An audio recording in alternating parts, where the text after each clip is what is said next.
भिवंडीमध्ये खड्ड्यामुळे जवानाचा मृत्यू झाला। TDRF जवान विकास गोरेंच्या मृत्यूने कुटुंबाचा आधार गेला। मात्र ज्या खड्ड्यामुळे जीव गेला त्या रस्त्याचं काम केलेल्या ठेकेदारावरती गुन्हा दाखल करण्याऐवजी पोलिसांनी कुटुंबाला सुनावल्याचा आरोप करण्यात आलाय। अपघातानंतर संबंधित ठेकेदारांवरती कारवाई करण्याच्या मागणीसाठी कुटुंबीय पोलीस ठाण्यात गेले होते। मात्र तुमच्याच मुलाला खड्डा दिसला नाही का असं उलट उत्तर पोलिसांनी दिल्याचा आरोप नातेवाईकांनी केलाय। अर्थात यावर पोलिसांनी स्पष्टीकरणही दिलंय।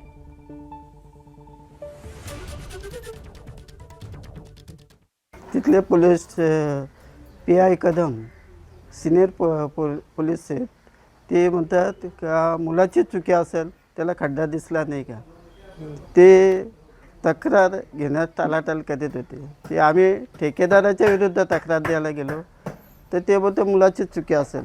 असं कसं मुलाची चुकी?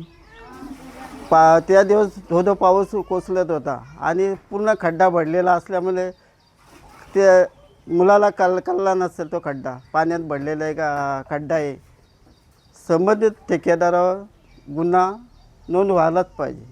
मी प्रत्यक्ष जे मयत आहेत त्यामध्ये विकास गोरे यांचे भाऊ यांच्याशी पण बोललेलो आहे। त्यांचे नातेवाईक पोलीस स्टेशनमध्ये उपस्थित होते, त्यांच्याशी सुद्धा चर्चा केलेली आहे। त्यांना सुद्धा कायदेशीर सर्व प्रक्रिया समजावून सांगितलेली आहे। त्यामध्ये ADR दाखल आहे। ज्यावेळेस ते पोलीस स्टेशनमध्ये उपस्थित होते त्यावेळेस त्यांनी अशी काही तक्रार केलेली नाही। जर अशी काही घटना घडलेली असतील की कुठल्या अधिकारी अंमलदार यांनी काही चुकीचं वक्तव्य केलं असेल तर त्याविषयी आपण चौकशी करून त्यामध्ये कारवाई करू।